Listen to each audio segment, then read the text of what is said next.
Hanya lilin yang telah menyala yang bisa menyalakan lilin-lilin yang lain. Hanya orang yang telah terinspirasi bisa menginspirasi orang lain. Saya Nur Fadilah, ini cerita aku dan Mary Riana. Hai, saya Nur Fadilah, umur saya 19 tahun. Saya kuliah di Universitas Negeri Jakarta, jurusan Ekonomi dan Administrasi. Saya mengenal Miss Mary sejak saya masih duduk di kelas 2 SMA dari seorang teman kelas saya. Buku Miss Mary yang pertama kali saya baca adalah A Gift from a Friend.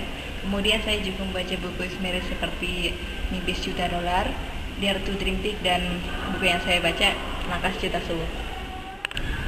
Saat Miss Mary akan membuat sebuah komunitas MLCA di tahun 2012, saat itu saya masih duduk di kelas 3 SMA. Namun saat itu saya berpikiran bahwa saya harus bisa bergabung dengan komunitas MLCA.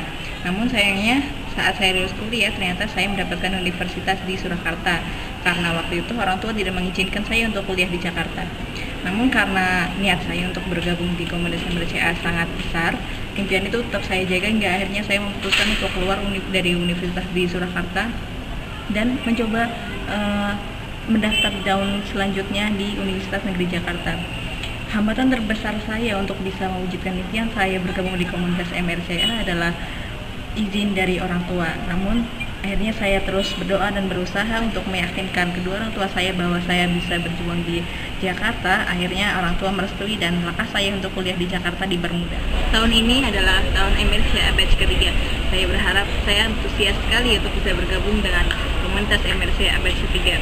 Saya berharap saya bisa bergabung dengan komunitas MLCA batch ketiga karena ini adalah momen yang sudah saya tunggu sejak 3 tahun yang lalu.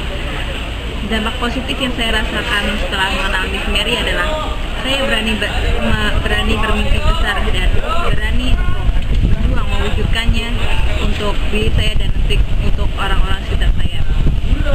Saya berani mengambil resiko tinggi untuk bisa keluar dari universitas di Surakarta, kemudian daftar kembali di Jakarta untuk bisa bergabung di komunitas MLCA. Besar harapan saya untuk bisa bergabung di komunitas MLCA karena saya ingin memiliki life mentor seperti Miss Mary yang bisa membimbing saya, membantu saya menemukan jalan kesuksesan saya untuk mewujudkan impian-impian saya. Kalau Mary Riana saja bisa mewujudkan impiannya, saya yakin dengan doa dan dengan usaha saya juga pasti bisa mewujudkan impian saya. Sekian cerita saya tentang aku dan Mary Riana, besar harapan